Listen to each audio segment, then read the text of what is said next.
Eating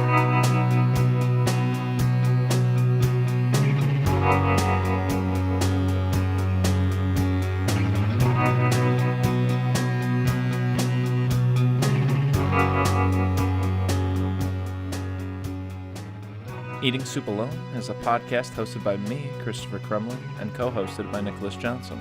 We try our best to ramble incoherently about a handful of movies at least once a week.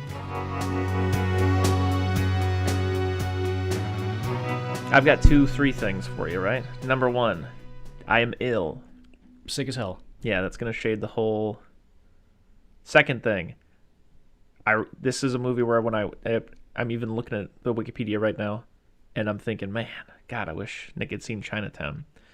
And then the third thing is I'm thinking about Chinatown, and I'm thinking about LA Confidential, and I'm thinking about one of the other total. I've seen 4 noir films, but another one that's good is Sunset Boulevard, and that's another movie I wish you'd seen. But there's this quote I'm going to read off of Wikipedia in a second here, because that's welcome to the podcast where 2 white guys with glasses read the Wikipedia for a movie that you may or may not have seen. You know us. And I'm going to read you this quote, and the quote I immediately just thought of, like, oh yeah, like that. I feel like that's so much of, like, specifically noir set in like the 30s, 40s is, especially in LA, like this idea, because it's something that kind of Sunset Boulevard does with the silver screen thing. But I think it's one of the reasons why, like, something like the Black Dahlia, no, that's like the 40s, 50s, but there's some earlier shit, like Fatty Arbuckle, his girlfriend, whatever, getting fucking murdered in that hotel room and him getting framed for it or whatever, maybe doing it.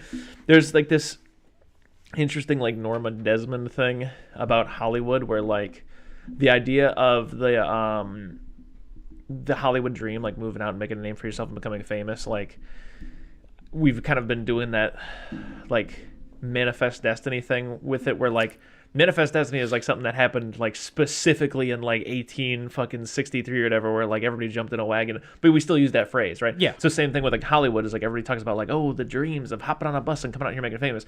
People are talking about like the pure like fentanyl version of that is like the 20s. Silver screen. Okay, yeah. Big money. So like that's the thing is like I've never even thought of that. Yeah, okay. And it's kind of been diminishing returns since then. Yeah. So right here, like specifically, I'll just read spoilers because probably the title of this podcast, it says that we're talking about LA Confidential. And for the first time, I'm reading about the people who wrote it, because a lot of times I don't do that. I used to be really into that, but I kind of try my best not to like read into things too much anymore. I feel like I do that with everything. I used to like know everything about any band I was listening to. Yeah. The last 7 bands I've probably listened to, I can't even tell you what I'd rather I've never even saw a picture of them. Yeah, exactly. It's going to taint how I feel about it. Also, but anyways, probably if you look up a band nowadays, it's like so-and-so canceled. Yeah. But the guy who wrote the book that this movie's based on, his name is James Ellroy. The guy who wrote and directed the thing, Curtis Hanson, he wrote with a guy named Brian Hedgeland. I'm going to assume that's how that's pronounced. I'm not very good with stuff. But anyways, Ellroy's novel also made Hansen think about Los Angeles and provided him with an opportunity to, quote, set a movie at a point in time where the whole dream of Los Angeles from that apparently golden era of the 20s and 30s was being bulldozed. So just an interesting thing that shades the backdrop of the movie, right? The idea of like, this like post-silent era LA where, everything's kind of like being like, another example is like, I guess in Chinatown, which you haven't seen. This is the reason why I thought about it, because like the backdrop of Chinatown is that like, can't remember it totally because it's been so long, but there's like something going on with like the fucking like corruption, the guy that like runs the water for LA and like fucking something up intentionally so that they could like build a fucking highway or something like that. But all I'm trying to say is that like just a big part of like LA at this time is like, again, like I said, like that just like dying star of the 20s and like everything just getting kind of like, I guess like you'd almost say like industrialized or bulldozed over or like highwayed or whatever you want to call it. So just interesting to me. I feel like every noir that I've seen, which is, I guess with the exception of LA Confidential, the plot ends up being land development or a highway's being created or just like, something in LA is being bulldozed. Yeah. And I guess it is just metaphorical in LA Confidential. But now that I'm thinking about it, the noirs that I've seen are LA Confidential, Who Framed Roger Rabbit, and LA Noir. And that's probably it. Yeah. Also, I'd just like to point out, or I guess address just how hard it is to be your friend. What? I've known you for 25 years at this point. Okay. And the entire time, you're like, you gotta watch LA Confidential. You gotta watch LA Confidential. It's my favorite movie. You have to watch LA Confidential. I finally watched LA Confidential, and the first thing out of your mouth is, man, I really wish you'd watch Chinatown. I'm sorry. No, you're fine. So LA Confidential came out in 1997. What's your history with it? Yes, I was basically going to say that I'm sure friend of the show, my dad saw it, loved it. By proxy, I saw it growing up. And so then it became kind of a nostalgic thing. And then eventually I was old enough to watch it on my own. I watched it on my own. And I thought, wow, this really has some legs, don't it? Which, yeah, I'll also say that this was Time Magazine's Movie of the Year 1997, and it was also nominated for the following Academy Awards: Best Picture, Best Director, Best Supporting Actress, Best Screenplay based on material previously published or produced, Best Art Direction, Best Cinematography, Best Editing, Best Original Score, and Best Sound. And it won for Best Screenplay based on previously produced materials. And Kim Basinger, or whatever, Pat Basinger, however you say it, she won Supporting Actress. So yeah, that's a wrap for my history with it. What about, well, then obviously, like, when I was, maybe 10, 11 or whatever, I played L.A. Noire a shitload, and obviously that was a game that was just like, Rockstar had such a boner for this movie. They were like, we gotta make this game, which is interestingly, like, similarly, like, another game that I love that has that kind of a situation going on is Skyrim. Skyrim is based on pre-existing lore and stuff. Like, that's a continent that Bethesda had, like, explored to some degree and, like, fleshed out on its own right. But while they were writing it and, like, developing the game, there were two things that they were huge fans of, and one was Wrath of the Lich King, which is a World of Warcraft expansion set in the icy north with a bunch of, like, Viking shit. And two, the Game of Thrones Song of Fire and Ice books or whatever. Oh. So both of those things really, really, really influenced Skyrim. So anyways, that's a little wrap up for me. What about you? I was going to say, for some reason I thought we talked about it and you hadn't played L.A. Noire. I was going to try to use a good part of this show to convince you to play it. Man. But I've been up on that. James Cole. I think the only thing I didn't do is I didn't get to the end. I know he dies though. Oh, big time, yeah. Yeah, I got to the point where the last mission I can really remember is when you're running around that, like, set, killing people because there's, like, a porn operation being run out of the back or something. You're a fifth through that game. That game is that was like so disc long. 2, I thought. Yeah, that game is so long. Thought it was on the second disc. I would say it's the biggest problem with that game is that the story, the overarching mystery. Yeah. Don't even know what it is. It's dog shit. I know what it is. It's just like back in the war, some people got killed and they made, one guy the scapegoat, and he kind of is fucked up from it now, and now he's killing everybody and wants to kill. So does that go back to even the first murder that you work on being a beat cop, or is that separate? That's separate. It connects to, like, here and there cases that you work on, but I think the strength of that game is every mission to mission, case to case is so interesting. Yeah, it's just tough because, like, someone will be like, I'll be fidgeting and stuff. People like, doubt, and then your guy will go, you fucking lying scumbag, and they clam up, and you're like, whoa, I clicked doubt, not, insult them. They're like, I didn't steal that car. I've never seen that car before in my life. And he clicked out. He goes, you fuck young boys, that's the best. yeah, it's crazy. Anyways, so your history with this thing? I played L.A. Noire. That's it. Okay. Obviously stacked cast. I know he's more monster than human, but whatever. Kevin Spacey's in this thing. He's a good actor, whether you like it or not. Russell Crowe, Guy Pearce, James Cromwell. I don't know that guy, but he played the... He was in Babe, and he also plays the police commissioner, Dudley. Dudley is in Smith. Babe, isn't he? Yeah. There's another guy named David Stratham, or Strathern. I don't know this motherfucker, but Kim Basinger. Why did those two get billing over Kim Basinger on Wikipedia? Anyways, Danny DeVito's also here. Other people are here, but some pretty good stuff, Set in 1953. We got, like, 3 main characters. It's one of those movies where there's not really a person you're following. You're following a trio. 3 stooges. You got Ed Exley, which is Guy Pearce. The best name. Yeah, it's pretty good. Love the running gag of him with them glasses, and people have been like, lose the glasses, because it's the 50s, and that scene is, that's just like... But you see, that's the thing. That's what endeared him to me immediately. I saw him, that handsome cop with those glasses, and I was like, you know what? I like you. And even later, when he's like being a stickler and stuff like that, I'm like, Yeah, I think you know what I like you. I think you're Yeah. on the right track here.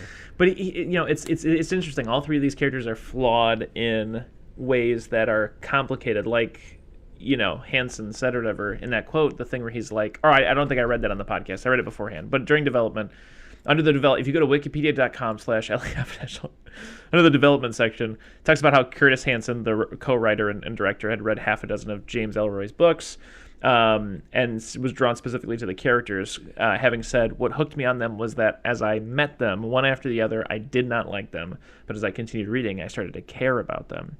Which is interesting, because, like I said, these guys are all deplorable in their own ways, and then admirable in other ways, and you do end up kind of liking them, caring for them, but also being like, there's just that other thing going on that's...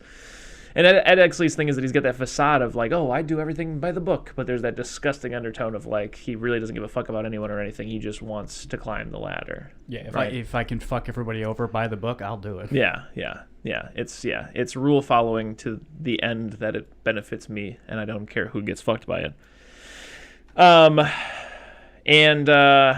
So his dad is famous.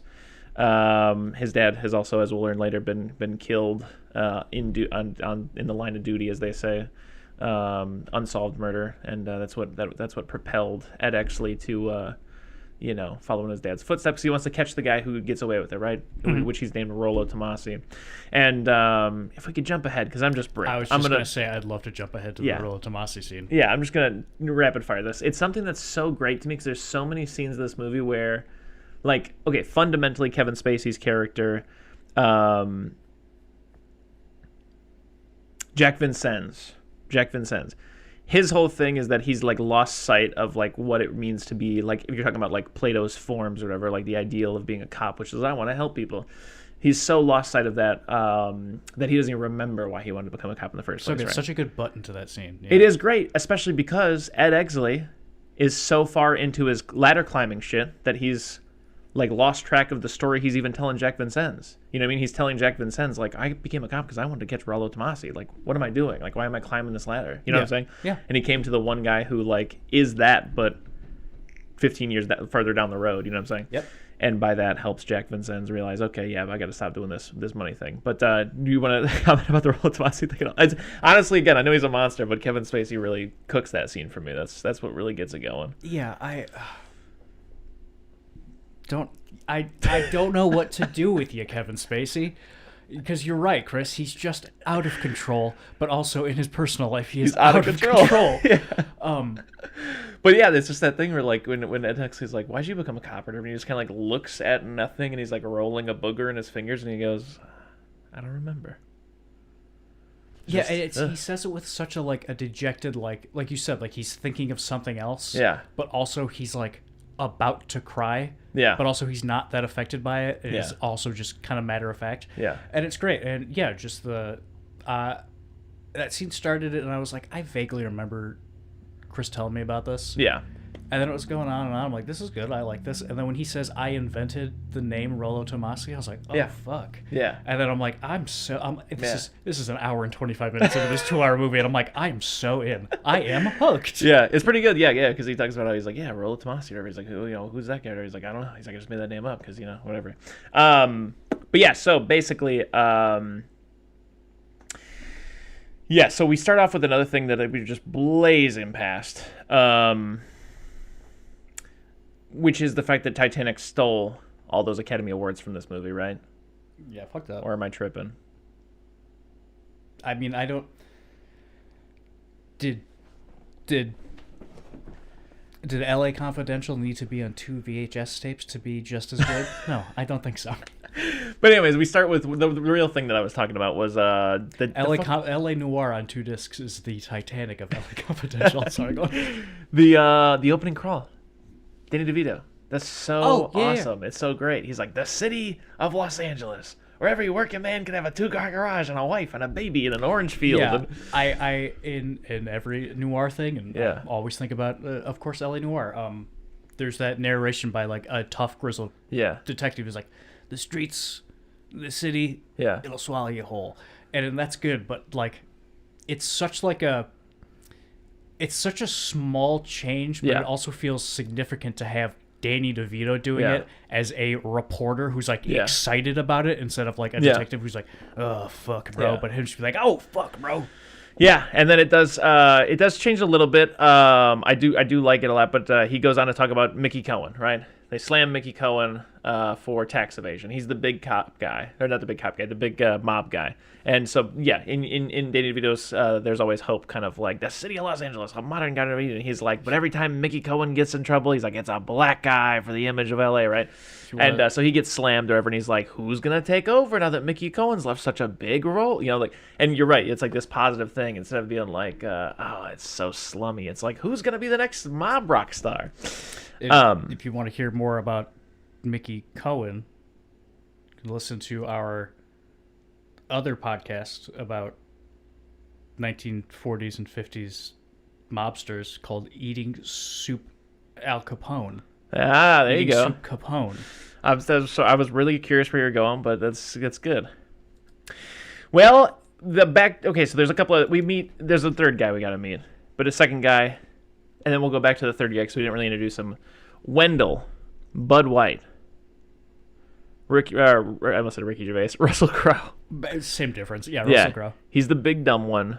Yeah, they give him... He's the brute. Yeah, which I like. My big problem with this movie is the haircut that he has. Yeah. It's just like a little boy from the early 2000s haircut. Yeah. And it works. It's mainly buzzed. Yeah, it's But buzzed, it's interesting. But it's I feel grown like out just a little bit too much.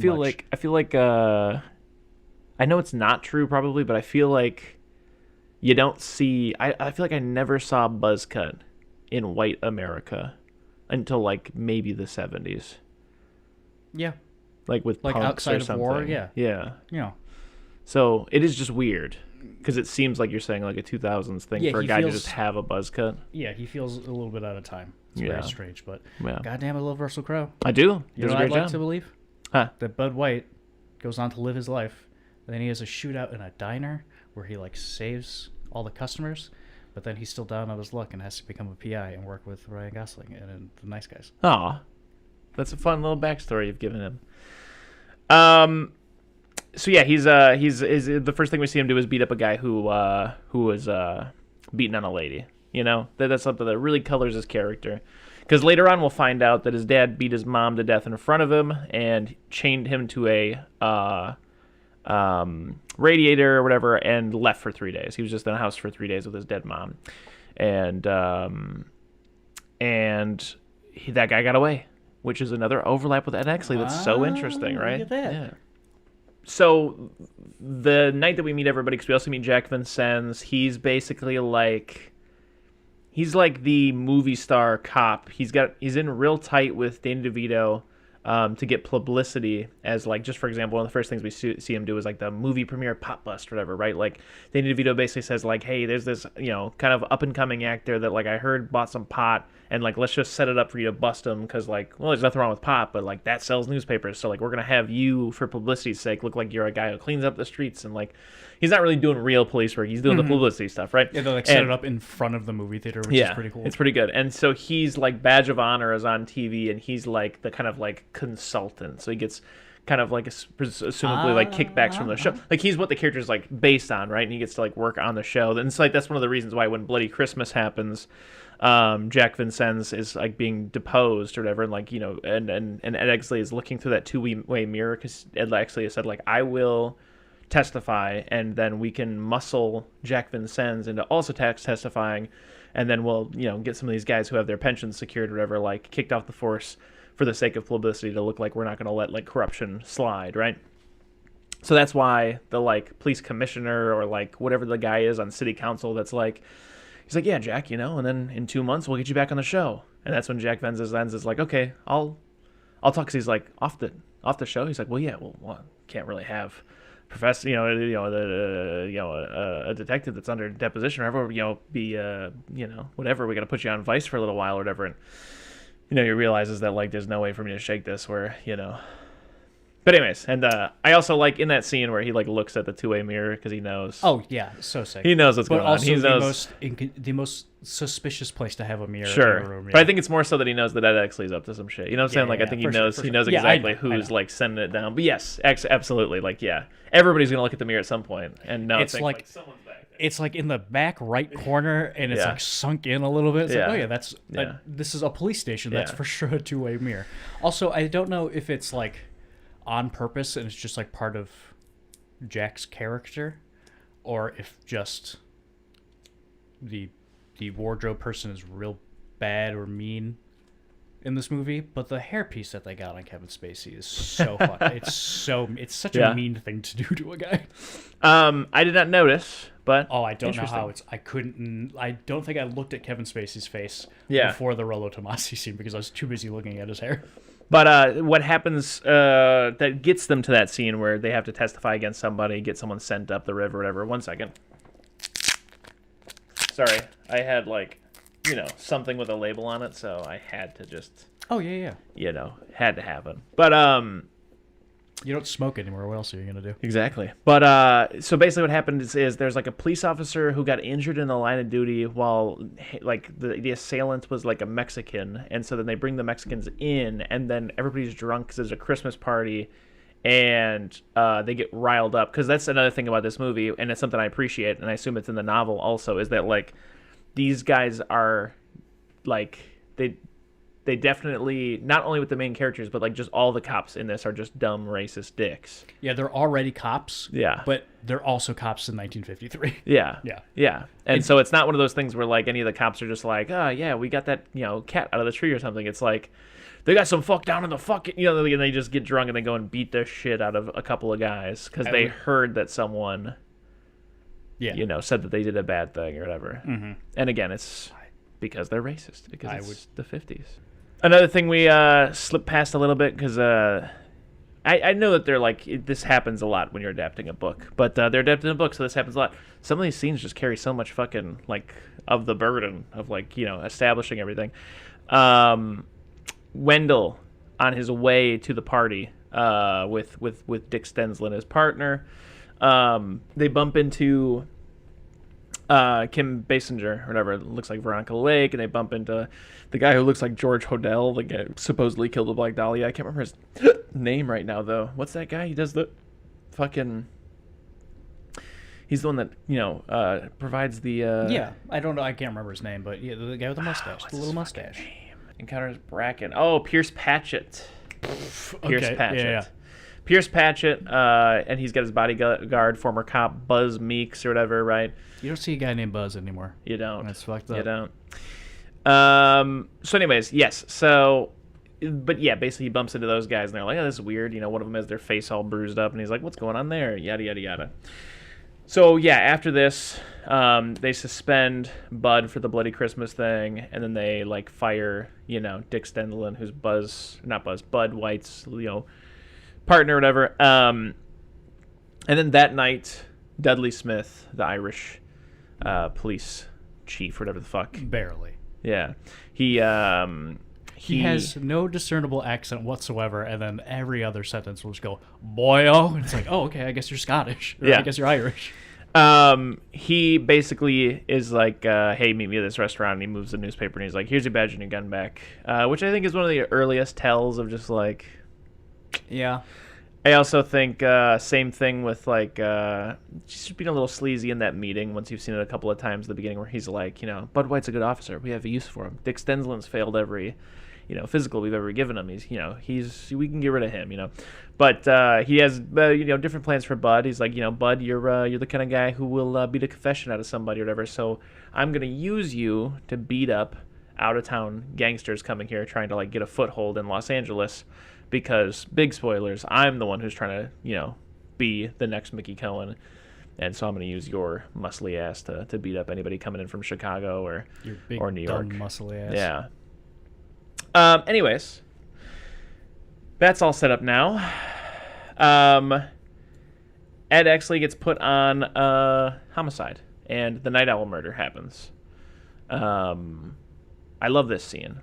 Ed Exley. Yeah, it's really good when Yeah. he walks into the diner. Yeah, but even before that, when he's like, at that for sure. I do mean that, but I'm saying like even like the lead up to it is part of it for me. Like where he's at the office and everyone's leaving, and he's already been warned by Dudley Smith. He's like, you know, the detectives have friends that are just cops. You know that, right? That they're not going to like you for doing this. You know what I mean? You're not like, you know, out of the barnyard and going to Madagascar. You're going from like the fucking, you know. Yeah, I think doesn't he say something along the lines of like, "Are you prepared to have the whole precinct hate you?" or something? Yeah, like something like that. Yeah. But anyway, so they kind of like side eye him as they're leaving. He's the only one there, and I love how he's just hanging out. And like the dispatch comes in, they're like, "Come in, homicide. Come in.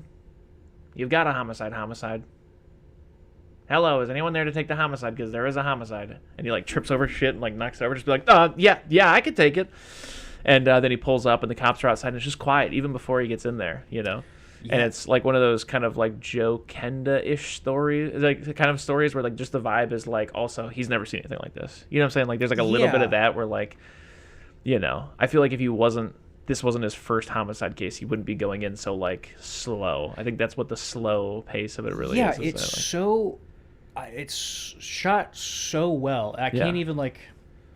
There's like burgers still burning on the grill. I just saw it the once, so I have no specifics, but I think just the way it, like you said, he comes in, it's slow, it's quiet. Yeah. You are as scared as he is because you are as unfamiliar with this area and situation as he is. And just, I feel like he doesn't stop moving when he comes in. Like I feel like he almost makes a beeline for the bathroom. Yeah. But the movie does such a good job of like you said, look at the burgers burning on the grill, and then the guy dead behind the counter, and then the blood leading to the back, and then this chair knocked over here, and there's also some blood on the wall. So you are like in real time putting it together as he is, and it's like it's so concise and well done, and like you don't. I mean, I feel like, hell, I could have missed something. I only saw it once, but I feel like you don't miss anything. Like it tells you exactly what you need to know, and none of it's like ham-fisted, or like he doesn't have to like go over by the chair and go, somebody was sitting here and they must have been shot. Like get the L.A. Noir voiceover. Exactly, you just know what's happening. It's really really good. And I do like that, like just like the Dudley Smith thing, like how he's a little sleazy to begin with. So you're like, what's up with this guy throughout the movie? Not even if you don't ever have that thought, like still subconsciously, you're still like you can like look back on the whole movie and be like, well, he was kind of. Yeah, there's that one bullet with blood on the wall in the main room, but then everybody was dragged into the bathroom, and like who shoots up and murders an entire like, you know, restaurant to do a robbery? But also, if you're gonna kill everybody in the restaurant to do the robbery, why do you drag them all into the bathroom? Yeah. Do you kill them there? Did you kill them and then move them in there? Like what you know, what it's weird, right? No, that was the whole thing's weird. That's it. Yeah, it does have a great button at the end, because the very last thing I would expect to be in that bathroom is a pile of bodies. Yeah. And then Dudley shows up, and what does he do? He says, "Nah, you're off this. This is my case." Which is, again, weird. Super weird. But the person that was there was Stensland, which was foreshadowed a little bit when Bud White tries to take him out for a drink, and he's like, nah, I got a hot date. He does have a hot date. He has a hot date with a Pierce Patchett lady. So, a little fun fact for you, because he gets murdered with the they bring in Edna or whatever. She's like, that's her. That's my little girl. And then later, Bud White goes to see Edna, and Edna was dating Buzz. Buzz was with Pierce. Edna's such a what I think like an authentic 50s mom is. Yeah, like that's the mom you had if you were born in 40 or 50. Yeah, because I feel like when you see a mom from the 50s or 60s, you think of like Mad Men and stuff like that. But no, I think most people's mom before the 80s were like Ed Gein's mom. Yeah. And so again, another bit of racism plays into this. I can't remember if they're down at the station or whatever, but like basically Dudley White tells them that like, all right, we got one lead, and it's that like 3 black people in a car, a Mercury coupe or whatever, with shotguns shot the whole place up, right? So here's a list of every 3 black dudes that live in one house or whatever, and everybody go check out 2 or 3 of them, right? And so eventually Ed Exley and Jack Vincent show up at a house that has the Mercury coupe or whatever, and in the garage they found 2 of Dudley's police officers who you eventually learn, were working for Dudley, and they were planting the shotguns. That's why they were there already. I felt like such an idiot when that reveal comes at the end, because like it's so strange for them to be there already. Yeah. And like everybody is surprised that 2 sets of cops are there. Yeah. And they just move on, and I go, okay. Like Yeah. I didn't think about it for a fucking Yeah. second. But they go inside, they arrest the African Americans, because again, the whole thing is that it's 1953, so Dudley Smith is thinking, I tell all these cops that 3 black dudes do it. And honestly, his plan was to have those 2 crooked cops shoot them because they quote unquote resisted, so that they wouldn't be able to even testify. They would just say, yep, we killed the 3 guys who shot up the Night Owls, we're heroes, or whatever, right? Because really what happened is it was a hit on Dudley Smith's part. Him and his 2 men shot up the Night Owl to kill Dick Stenslin. I feel like the only thing I will say, and this is, again, nitpicky, there are some things like that where it's just like,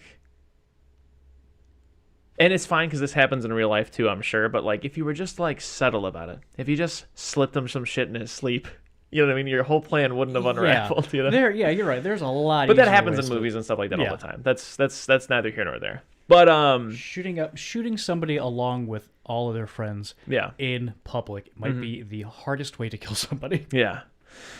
But yeah, so basically, Ed Exley is doing some interrogation shit down at the precinct, you know. Expertly done, as Dudley Smith says, but basically one of the kids gets so scared because he doesn't know what's going on because he didn't fucking do the murder.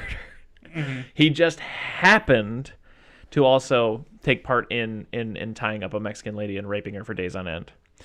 Bud White hears about this, you know, kind of like intimidates the fucking address out of one guy by putting a loaded gun into his mouth and playing Russian roulette with him. And he rushes to the scene of the thing. Everybody does, but Dudley Smith gives Bud Light a second. Bud White, you know, sneaks in, finds the girl. The girl gives him eyes and lets him know that there's one guy in the other room. Bud White immediately kills him and then, you know, puts a fucking gun with tape on the trigger and the handle in his hand and fires a shot in his direction to make it look like...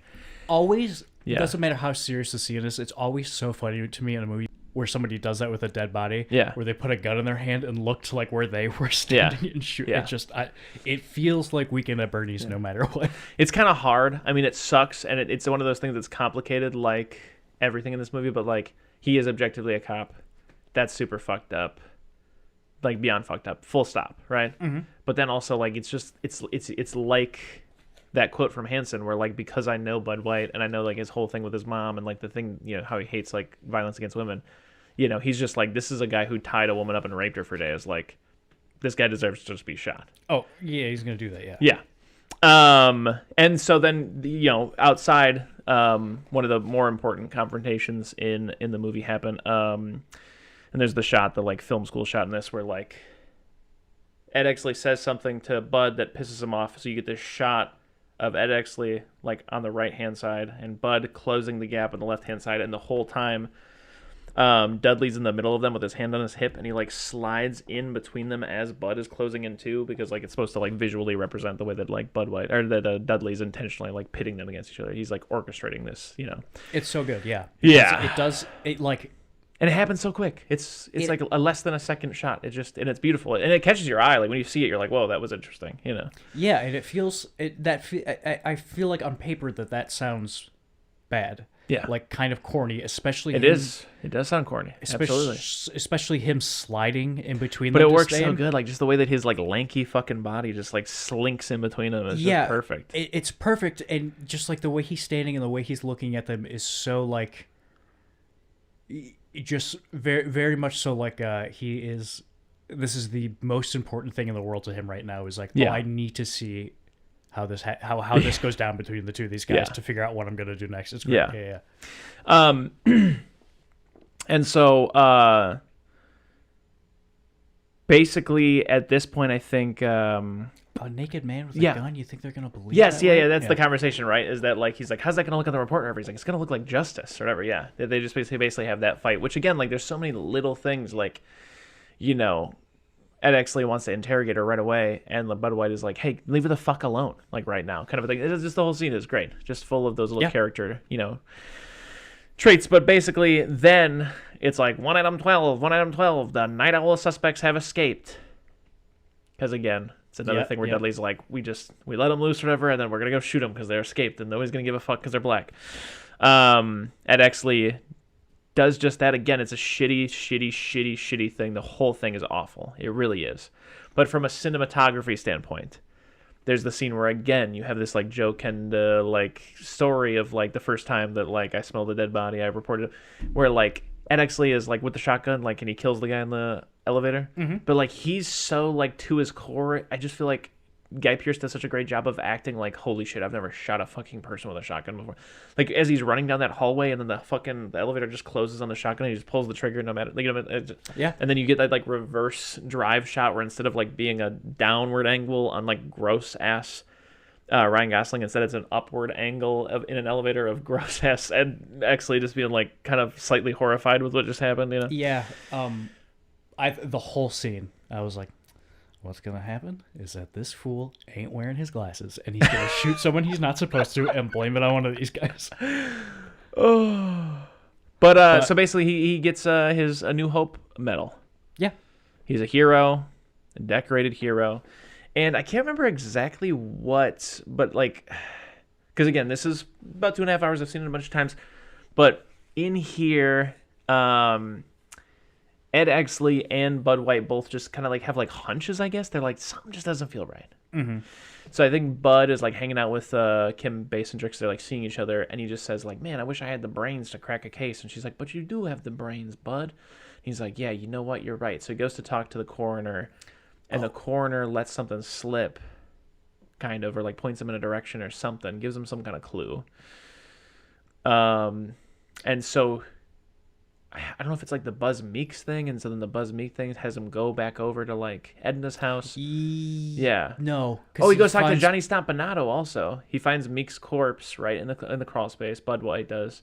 Then he goes talks to Johnny Stompanato. Johnny Stompanato tells him that he had 25 pounds of fucking heroin or something, and that's why he got murdered. Basically, is what he figures, whatever, something like that.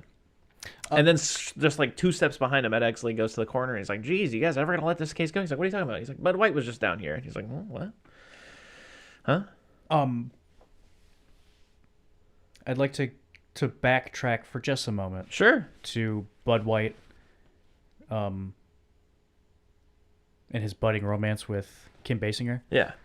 The smoothest line I've ever heard. Yeah.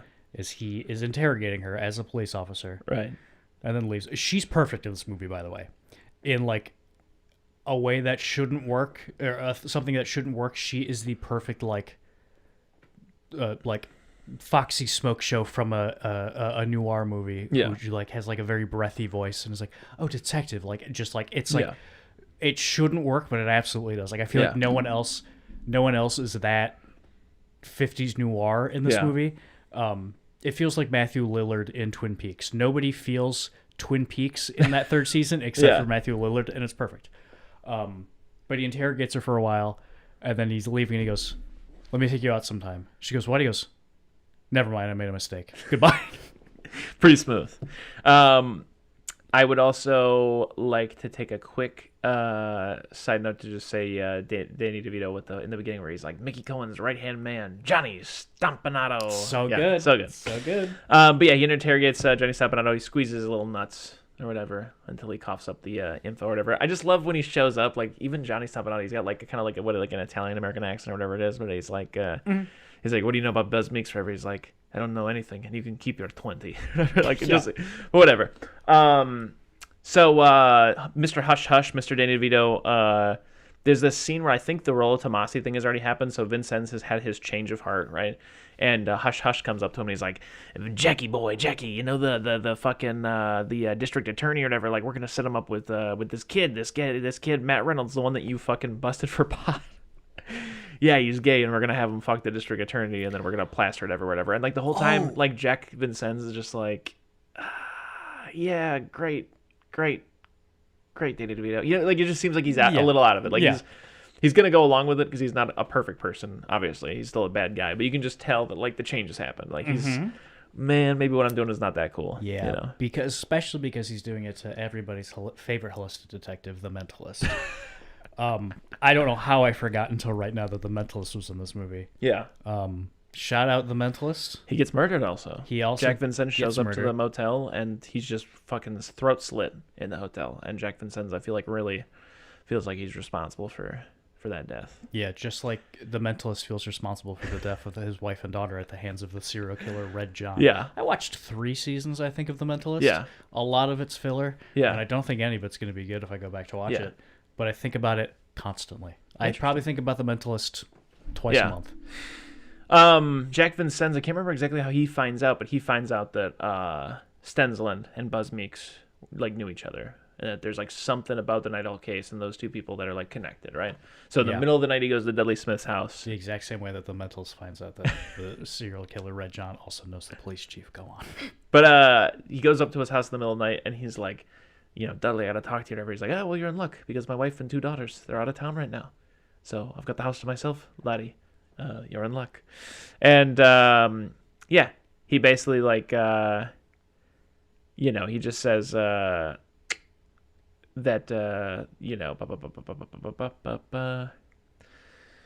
oh, that's right. Yeah. Okay. So I'm reading this just verbatim from Wikipedia, but it reminded me. Vincennes confronts Smith with evidence that Meeks and Stensland worked together under Smith's direct command a decade earlier and had dropped an investigation on Patchett, who had been photographing, who Hutchins had been photographing businessmen with prostitutes to blackmail them. And he's confronting Dudley Smith about that. He's basically saying, like, what's the deal? Like, you were the commanding officer at that time, and like, what do you know about this? Like, why did they drop the investigation into Pierce Patchett, right? Later on, we'll find out that Pierce Patchett is working in cahoots with Dudley Smith to become the Mickey Cohens, which later on Dudley Smith kills Pierce Patchett because he has no intention of there being 2 Mickey Cohens. He was just utilizing him for as long as he needed. And again, that's one of my favorite scenes. There's something about this like sleepy 2 a.m. LA kitchen, Dudley Smith in his robe with his back to, Jack Vincennes, like he's making coffee or something, and he turns around and just shoots him right in the heart. Because he says, like, really right before he does it, he's just like, have you told anyone else about this? And he's like, no, I came right over here. And then bang! Yeah, it's really good. And again, yeah, just, Kevin Spacey chuckles and then says Rollo Tomasi to him. And I think in my heart of hearts, I don't know what your interpretation is, but that's his way of just being like, you're Rollo Tomasi. You're the guy who gets away with it. Yeah, I like that read on it. Yeah. I What like was that your quite read? a bit. My read on it was what happens later is that he did it on purpose because he knew he would probably say it to Ed Exley. But that's what I always thought. But that's a good point. I like that read on it better. Yeah. Yeah, I always thought that it was an intentional thing, but it seems like such a long shot. Like that in his dying moments, he would think, I better say this name so that Dudley Smith will repeat it. That's a little convoluted, but I could definitely see, like, because again, what happens in real time is Kevin Spacey goes chuckle, chuckle. He like just does a couple like ha-has. You can't even really hear him, but he smiles and he goes Rollo Tomasi. And I think he's calling Dudley Smith Rollo Tomasi. Yep. But anyways, the next day, what you're saying and what I believed for a long time, which could equally be true. I'm just saying my read now on it is that he's being like, yeah. But Dudley Smith tells everybody, like, yep, they found Jack Vincennes' body in fucking Echo Park. Someone killed him, and we're not going to rest until we find who did this to one of our own. Everybody leaves, and he's like, oh, Ed Exley, I got something I want you to run down for me. Just a suspect. Could be nothing. Just an associate of Vincennes. Find out what you can about a Rollo Tomasi. Has he ever mentioned that name to you or whatever? And, like, just the fucking... It's like the Breaking Bad scene where, like, just the sound goes out because, just like... Boo! Yeah. Guy Pearce is like, up, okay. Yeah. Dudley Smith killed him. There's no way he would know that name. Like, it's just too coincidental that he'd be dead, and also you're saying Rollo Tomasi to my face right now, right? Also, I don't know if it's happened yet or not, but I was confused about it the entire movie. Yeah. I guess I wasn't paying attention. Why does Ed Exley have sex with Kim Basinger? I don't know. That's the one thing I've never been able to figure out, because what she says later is she says to Bud White, she says, I thought I was helping you. Yeah, I don't get it. I still don't get it. But maybe Wikipedia will enlighten me. I don't know. And maybe if you can enlighten me, write in. Or if you're my dad, call me later, because I'm sure he does it all the time. If there's something we don't get, he'll call me. Which I'm not saying is a bad thing. I'm just saying that, like... Give us a call. Give us a call, brother. On our third podcast. Or Papa. Where we take calls called Eating Soup on the phone. And also don't forget to check out our other podcast about, the fall of 90s Spider-Man eating soup with clones, or our podcast about health and sexual wellness, eating soup let's bone. Go on. So yeah, I don't know if it's like Pierce Patchett told her to, because Dudley Smith told Pierce Patchett to tell her to. Because the setup is the following. It works in Dudley Smith's favor, but they never explicitly state that he's doing it, that Hudgens, whatever, Danny DeVito gets pictures of Ed Exley fucking her so that Bud White will see it. Mm-hmm. You get what I'm saying? So, like, that's what I'm saying. I in my head canon, I guess that's got to be the most logical thing, is that, like, she was told to. Okay. Yeah. Okay, I could see that. You know what I'm saying? Yeah, Like, yeah. to set up Yeah, that whole thing. I forgot Danny DeVito was there, yeah. Yeah, because what happens next is Danny DeVito's, who's getting beat up in the chair, he lets it slip that he's like, okay, I've been working with Patchett or whatever to fucking, take pictures of people that are fucking prostitutes or whatever so we can send them to their wives and ask for money and stuff or whatever. And I got a picture of some detective fucking, Veronica Lake lookalike or whatever. So Bud White goes out in the, rain and finds the pictures, and then he runs off to go beat up Ed Exley like Dudley Smith wants him to. Wants him to fucking kill Ed Exley. And then afterwards, Sid Hutchins is like, Jesus Christ, learn to pull your punches. Fellas, why is letting the leg break here? And they kill him. Yeah. They kill him. When Bud White shows up, Ed Exley is like looking through all those papers, and he's like, oh my God, Bud. Stensland and Meeks worked together, and guess who was the fucking commanding officer for all fucking 8 years or whatever? Dudley Smith. He's like, I think they're all in cahoots. I think they're planning something or whatever. Bud White hears maybe some of it, because in a second, he talks some sense into him, but he just starts going ape. He's throwing chairs out windows. Say, Ed Exley is saying this all between punches. Literally going ape. Yeah. Got his ass beat. Got his ass beat. Yeah. Did he show up and beat Kim Basinger's ass too? Yeah. Which, again, awful and a bad thing to do. Yes. But interesting from a character specific a character perspective. Yeah. Because that's like his one thing, right? Like he got jokered. He broke his one rule. Yeah, he did. So, anyways, and then I like later on when like they both have had their ass beat and they see each other and they're like, you too? Yeah. Yeah. He's like, he hits her and he's like, oh, it's not that evil men hit women, it's that dumb men hit women. But anyway, so they both say like, this is a little cheesy, because I will say like throughout the thing, like there's lines that should be corny or cheesy, but like the actors just fucking nail it. Like Dudley Smith says a whole bunch of things. Like one time he's beating up like a mob boss from like Chicago or whatever, and he's like, this is the city of angels and you haven't got any wings. So good. So good. Yeah. Or like the when he's like, would you be willing to beat a confession out of a man who you know to be true, but you knew there weren't enough evidence to convict? He's like, no. And he's like, would you shoot a dangerous man in the back or whatever to make sure that he didn't have back or whatever? And then later on when they're in the interrogation room, he says like, Bud White's a valuable officer, and then Ed Exley or whatever goes like, he's a thug and a brute, and he's like, no, he's not a thug or a brute. He's just a man who can answer yes to some of those questions I've asked you from time to time. Wow. But and then he also says the thing where he's like, and one thing, Exley, lose the glasses. I don't know a man in the bureau who wears them or whatever. Which is funny because everybody always says like, what's with the glasses or lose them? But just like, it's such a good burn to say I don't know a man in the bureau who wears them or whatever. But anyways, yeah, it's my favorite Bill Hader anecdote. He's that cop in Superbad.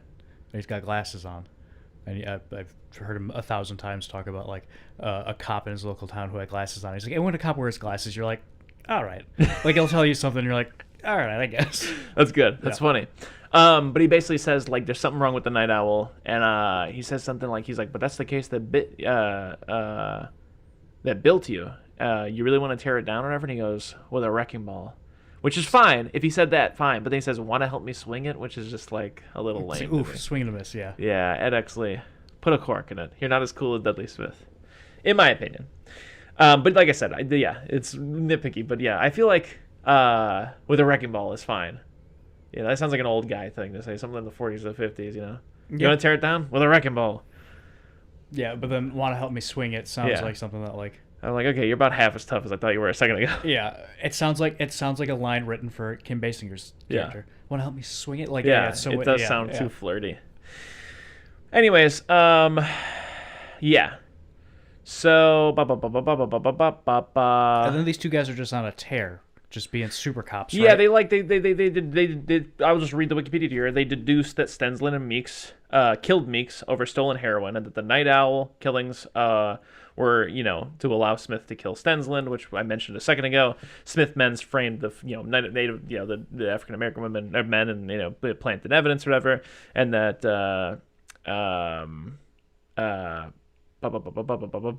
then they run over to the fucking district attorney's place, whatever. And they're like, hey, you're gay, and we're going to dangle you by your pants over the fucking banister. And they're like, okay, yeah, Patchett and the police chief are working together, okay? They want to be Mickey Cohen, now let me down, or whatever they do. And he curls up in the fetal position. And then they show up at Pierce Patchett's house. He's been murdered, right? And then they both get called to the fucking, motel. What the fuck is the name of the motel? God, I can't remember. Fuck. It's damn it. It's got a cool name. I'll look it up. But anyways, they get called out to the motel where Bud White does all of his beating up, and he's like, "Hey, you called me over here?" And Ed Exley's like, "You called me over here." And then they're like, "Duh." Who's flying the plane? Yeah, exactly. And they realize it's gun time, and then a shootout happens, right? And basically, what happens is everybody dies except for Ed Exley. Bud White gets shot in the mouth, but he's not dead. And then Dudley Smith is alive. And they can hear the police sirens. And I love this. It's just, so good.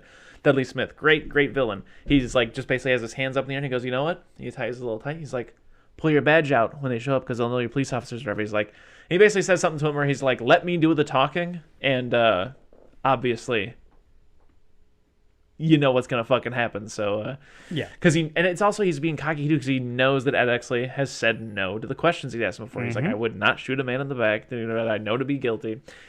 But guess what, motherfucker? Times have changed. And click clack, he shoots him in the back. Victory Motel. Victory Motel, yes. And so yeah, he kills Dudley Smith dead, and then there's the scene where they're interrogating him or whatever, and they're like, God, this kid is crazy.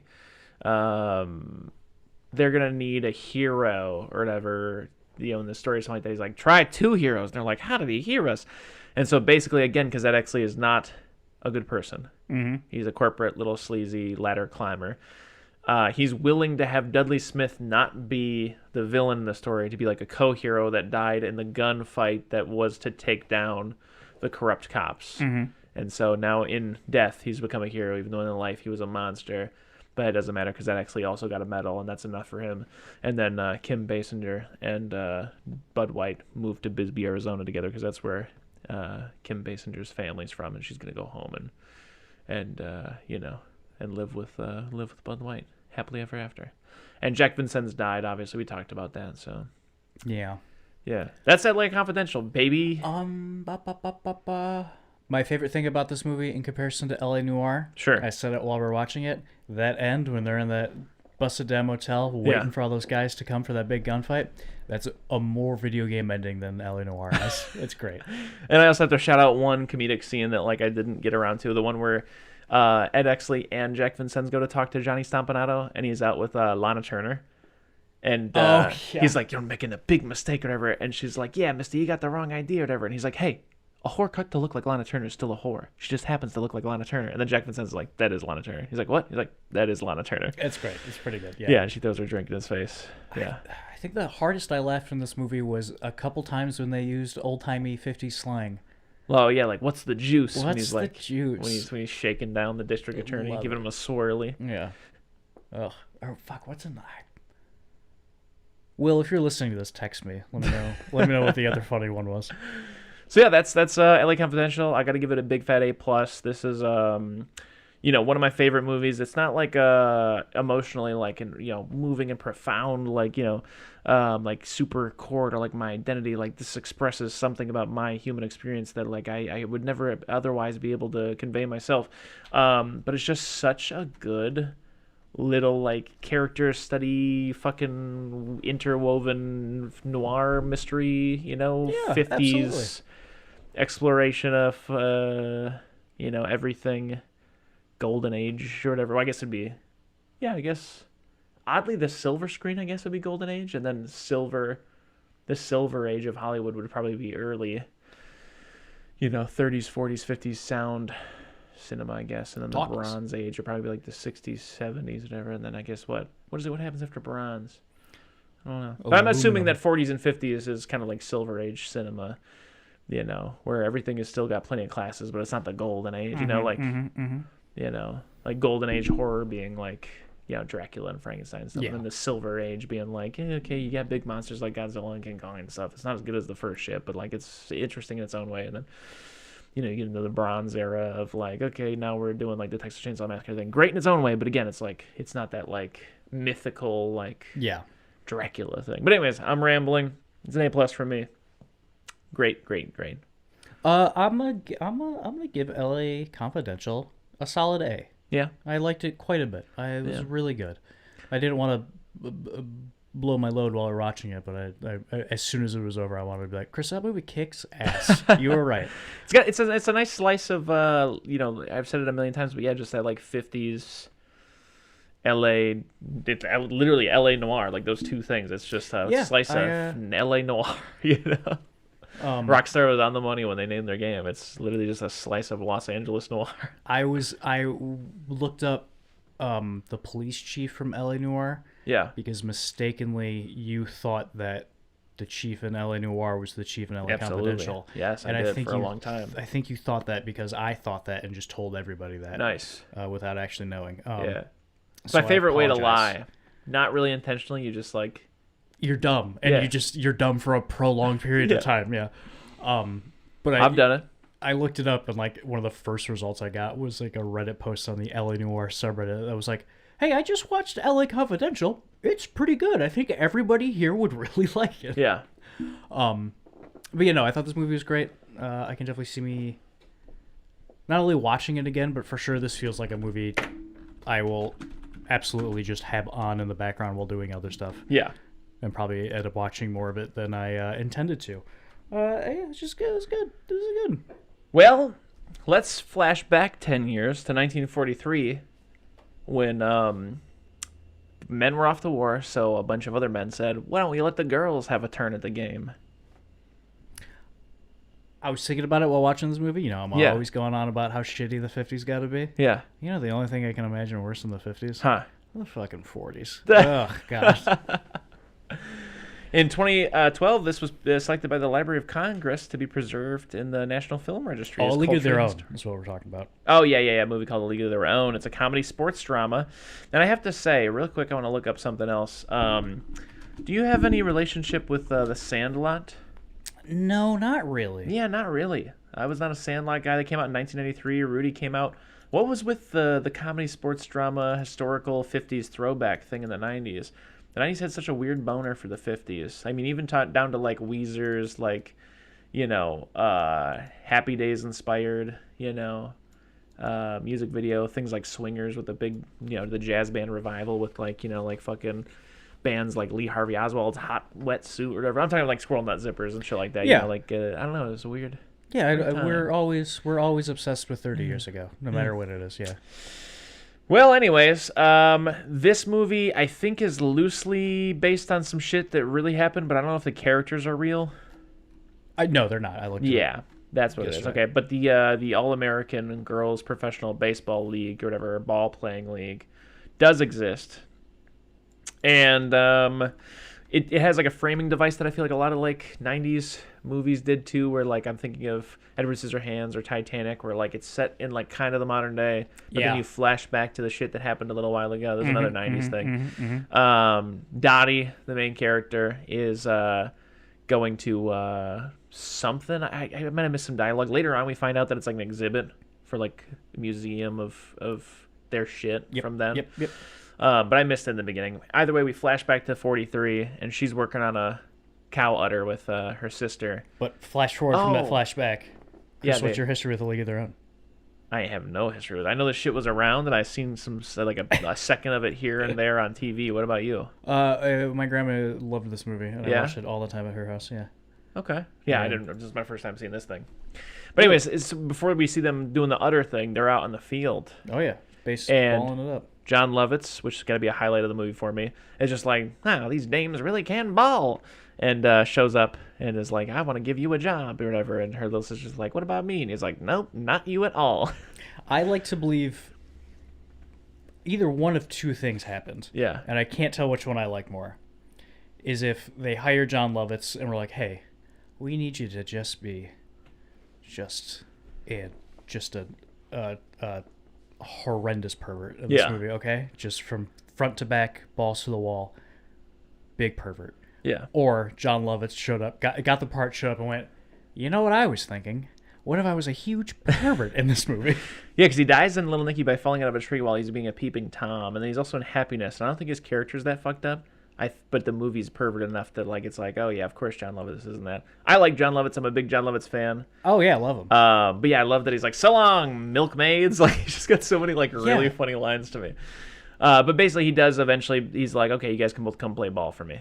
I like that. Like the turning point for Kit, the sister, is that he like just touches her arm. He's like, he squeezes. He's like, you're a pitcher, eh? You're buff as hell. All right. Yeah, it's pretty good. They make the train. They go to town. I don't know where they're going. I think Chicago or something like that, where they're trying out another lady. There's like another lady there. Oh, that's right. They have to go to like another town. They're like, we got to stop. He's like, we got to stop in Oregon to check out another dame before we go back to Chicago. And so then there's like this girl who, this is probably the weirdest part of the movie to me. There's like one girl who like the running gag is that she's ugly. Yeah, they do that with her, and they do that with Gina Davis's sister as well, Yeah. Kit. They're like, oh yeah, she's, ugly. She always gets overshadowed by her hot sister Gina Davis because she's ugly. I'm like, and it's one of those moments where it's like, this is like 1950s style mean humor that like I feel like is like lost on, like it's still being done in the 90s straight. Like they're making fun of her for being ugly because like ha ha ha she's ugly, and it's like a weird thing where I feel like that should have been already left behind, but it's not. Yeah, I don't know. Yeah, it's. I do like the explanation, like the thing. It does like I don't think it should have been a joke as often because like a lot of it's just like corny shit where it's just like, ugh, she's a lady, and it's like, yeah. But I do like the thing where like her dad pulls John Lovitz aside. He's like, her mom died, all right. I did my best. I didn't mean to raise her like this, but I didn't know no better. Like that's really touching, actually. It is, but. Yeah, both of them, Kit, the sister, it's like these are not unattractive women. No. By any stretch of the imagination. No. Like the one that they go to get here specifically is just, she has... Squarish. She has no makeup on and her hair is in her face constantly. Yeah. Everyone's like, what a fucking freak. It's like, she's not even that ugly. Yes. Yeah. I agree with you. You're right. I was surprised at how... Not that I'm like easily offended by that. Like I was like, by God, I can't believe a film is making fun of someone for being ugly. I'm just saying like it's just like one of those things where it's like, it's not that funny to make fun of the character. Like like they're doing a thing where like oh they show her face and then like mirrors might as well crack, and it's like, all right, what's gonna happen next? A pie in the face? Like yeah, it's just surprising that such a punchline in A League of Their Own is that this woman is ugly. Yeah, because again, like the whole thing is that like even in the movie they're like, why do we gotta wear a dress when we play? We're ball players, not ladies or whatever. Like, but then there's this point where they're like, wow, that's an ugly woman. Yeah. But I guess at the same time, like, I guess like it would be, there's an argument to be made that it's even sexist to be like, well, we can't make fun of women for being ugly because they can be ugly. You know what I mean? Like feminism isn't just saying that they can, like that being beautiful shouldn't be the focus, but like, you know what I'm saying? Like, you know what I'm getting at with like the thing where it's like, or is it not making sense? No, I know what you mean. Yeah. I feel like it's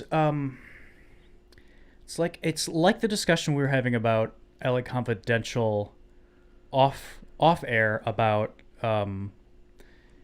if none of the racist shit was included in LA Confidential, it would be like whitewashing, where it's just like, oh, that didn't actually happen. Yeah. So if you're going to make a movie about women playing baseball in the 1940s, there has to be a lot of sexism and men trying to sexualize them while they're playing baseball. For sure. Calling them ugly and stuff like that. But the strangest part about it is that this movie in the 90s, the joke is this woman is ugly. Yeah. And it just feels a little strange and out of place. Yeah. It would be like... If something in LA Confidential happened and it was just actually unintentionally racist. Like it wasn't written into the script. It was just them being racist. Yeah, or a punchline was a racist joke. Yeah.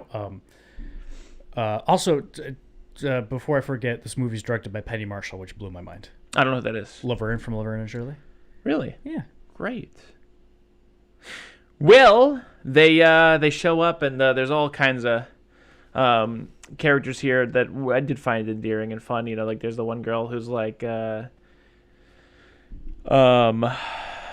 fucking, she's all like, which lady is this? She's the one that's like, she hangs out. One?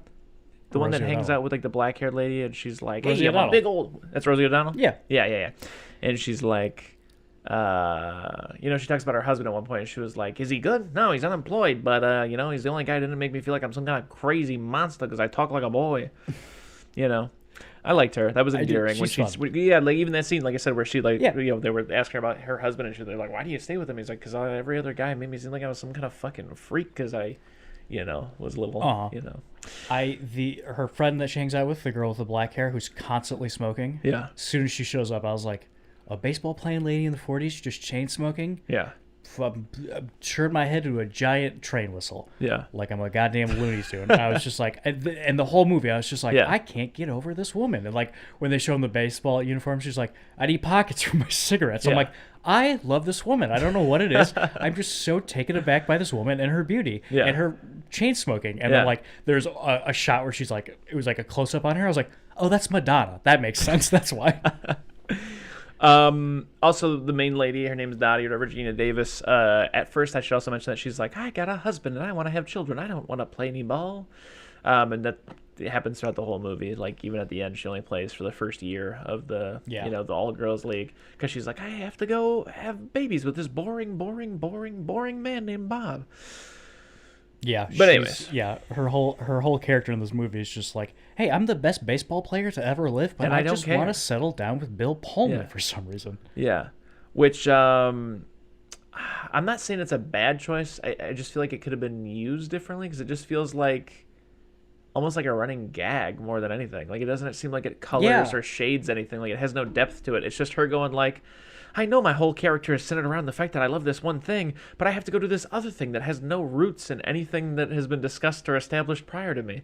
Yeah. You know, like Because you know what's supposed to happen, Chris? Huh. They're in that hotel at the end. That guy comes with that letter, and her husband is dead. yeah, and she then just gets to play sinks- baseball and she gets to marry Tom Hanks and Yeah. everyone's happy. I, if I'm being honest, I love that the movie does not end that way, even remotely. Yeah. Yeah. I love that it's like the typical, like, oh, well, our scrappy team did end up losing, but they figured out how to be a team at the end. Yeah. That's not how this movie ends. Jump into the end. It ends with our scrappy team losing, but her sister wins. Yeah. And also their relationship is repaired afterwards. Yeah. It's great. It's so good. Well, I'll tell you what.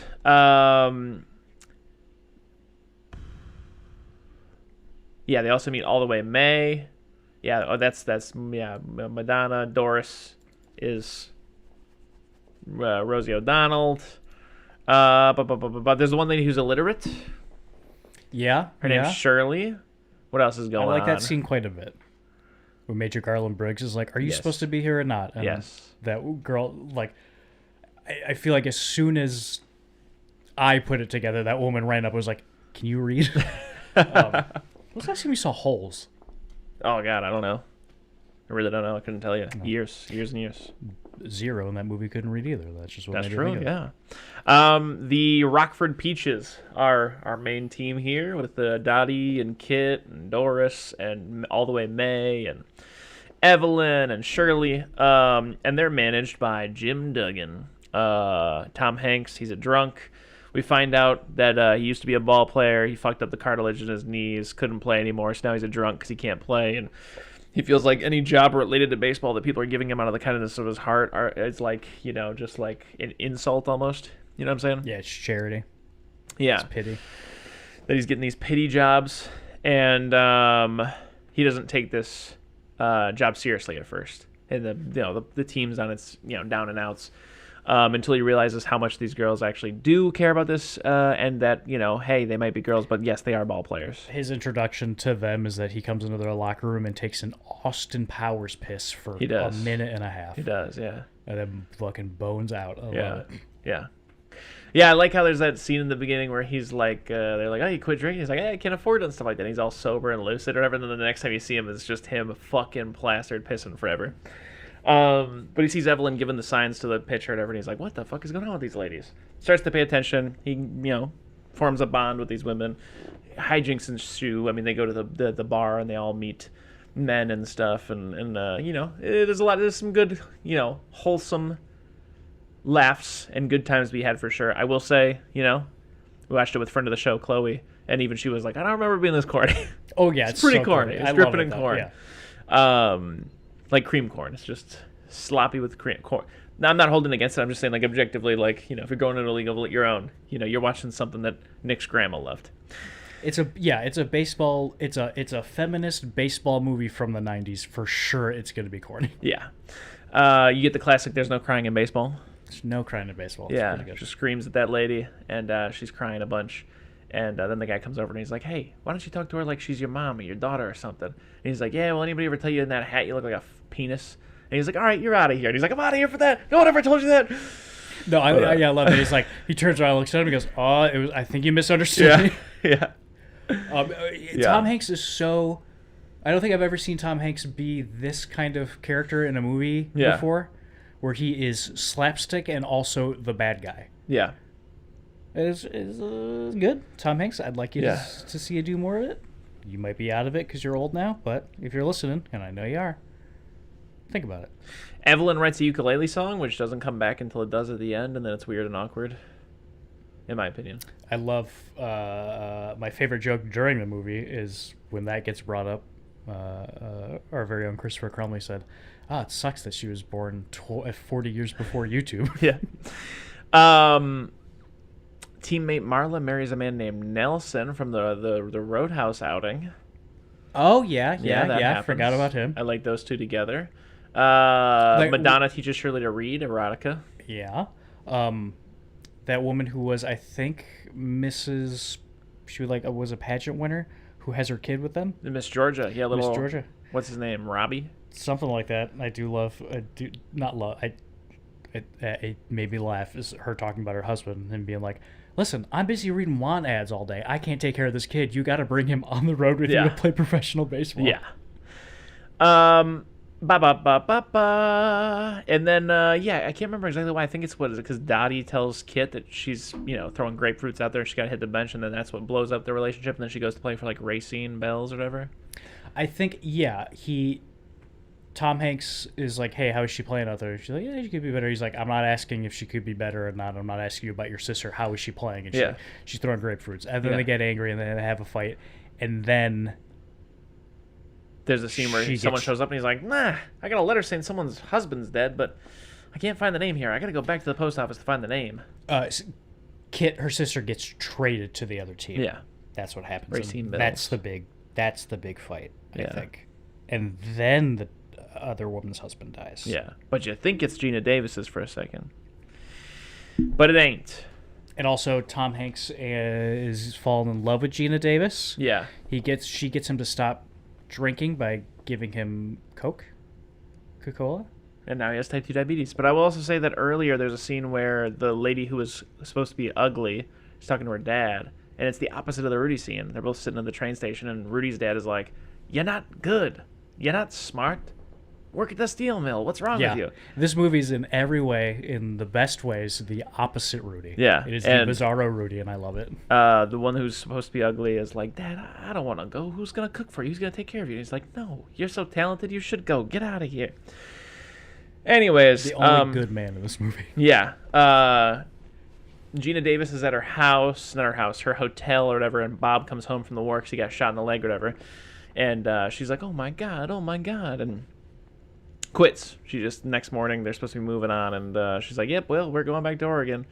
And Dugan Nash, the fucking Tom Hanks character, has the Rudy talk that Rudy has with Fortune, where he's basically like, you go home now and you're going to regret not finishing for the rest of your life. And then the Peaches face the Bell in the World Series. They go neck and neck the whole time, 3-3 games, and Gina Davis shows back up. And like you said earlier, Gina Davis loses the game. Kit plows through whatever, scores a home run, wins. She gets to sign autographs at the end and encourage young girls to grow up to be ball players, and Gina Davis goes home to be a mama. Then you flash back to the 80s, and they have, some, kind of like, almost like Stand By Me. You get all this resolution with, Jim Duggan died in like 97 or something, or 87 or whatever, and all that kind of stuff. And you know why?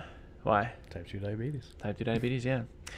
And, it just kind of wraps up with a bunch of credits rolling over old women playing softball. The two most confusing parts about this ending are, one, is that Gina Davis at the end in old person makeup? Okay. It's definitely her voice. Don't know if it's her at the end or not. Yeah. And what was really throwing me off, the big reason I thought it was based on a true story or based on real people is because one of them is dead and the little boy is there instead in her place. Yes. Which definitely feels like that makes no sense for the end of this movie, but if it's real, then that makes sense. But it's not, so it doesn't really. Just like arbitrarily, people are dead in the 80s. Yeah. Well, and that's A League of Their Own. I gotta say, it was a little fun movie. I don't hate it or anything like that. Mm-hmm. I would probably, if I had a rating, give it put it in like the C plus B minus range. That's respectable. I think that's a respectable place to put it.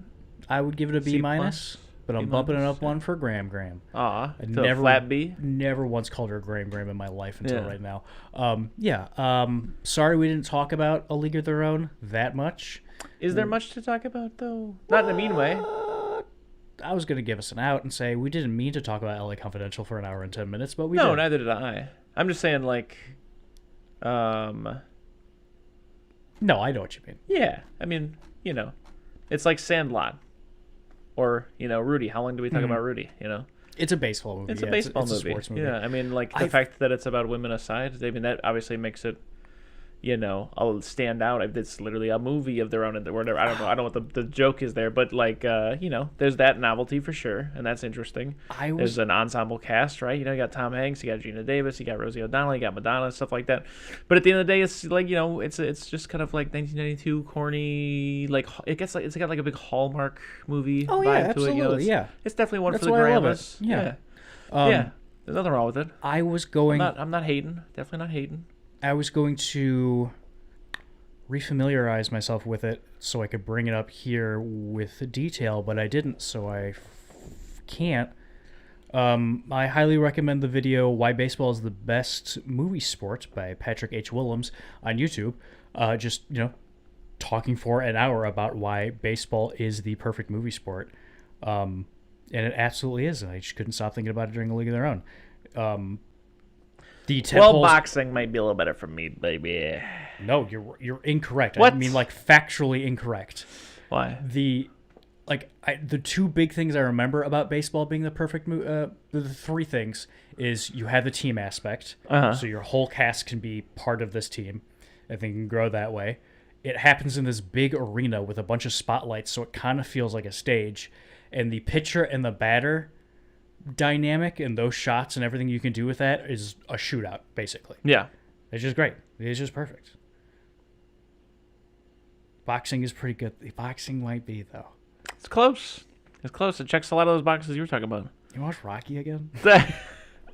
Well, that wraps up. Like I said, nothing wrong with League of Their Own. I don't mean to be slagging it off to any degree by saying it's corny and stuff. That's just like the same way I might say someone is lanky or, True. It's just a matter of fact. This table is cold. It's made of metal. It's cold. So, League of Their Own, thumbs up. LA Confidential, thumbs up. We got to pick other movies that may or may not be thumbs up. What are you thinking? Oh wait, no. It's Christmas. Yeah, it's Christmas. So we're just gonna do one Christmas movie. Nick, go ahead and spoil it. It's a Wonderful Life, Chris. Yeah, ain't never seen A Wonderful Life. Which is very surprising to me. It seems like a movie that's so up your alley, especially because it's a Christmas one. Yeah, well, speaking of being up an alley, though, you wanna give it a sign off, huh? You wanna do your famous sign off? Yeah. Sorry, I just want to make sure I had the right movie. I did. Okay, cool. Before I do my sign off, our jazz podcast, Eating Soup Saxophone, our sports podcast where we talk about doing steroids, eating soup with growth hormones. Those are the only ones I could think about. I tried working them in, but you seemed real into LA Confidential, and I didn't want to interrupt you. Sign off. Hey, everyone, listen, I know we had a lot of fun here today talking about movies. But just a little advice for you. If you ever think, hey, a real good bit would be something that I'm unprepared for, the bit is I'm unprepared every single time I have to do it, don't, because your co-host will hold you to it, and you'll just run out of steam 2 times in. And it's just, whether it's that or writing letters on a typewriter every single week or wearing a stinky suit for a year, you shouldn't do it. I don't recommend it. Stay safe out there. As for the suit, he made it maybe 3 or 4 episodes.